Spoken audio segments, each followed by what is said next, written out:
ধর্ষকের মৃত্যুর আগে ধর্ষী তাকে মৃত্যুবরণ করতে হয়। এটা হচ্ছে আমাদের সোনার বাংলাদেশ।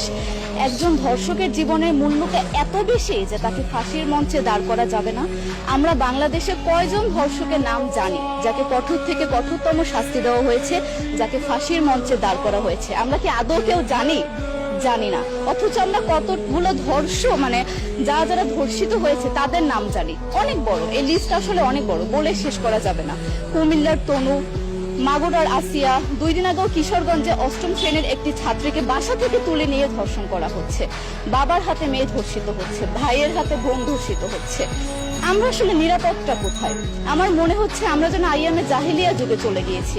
মাঝে মধ্যে মনে হয় এর থেকেও খারাপ সময় আছি আমরা, কারণ ওই যুগে মেয়েরা অ্যাটলিস্ট সম্মান নিয়ে মৃত্যুবরণ করতে পারত। জন্মের পরপর জ্যান্ত মাটিতে পুঁতে দেওয়া হতো, আর আমাদের ধর্ষণ করে নির্মমভাবে তারপর মৃত্যুবরণ করতে হচ্ছে।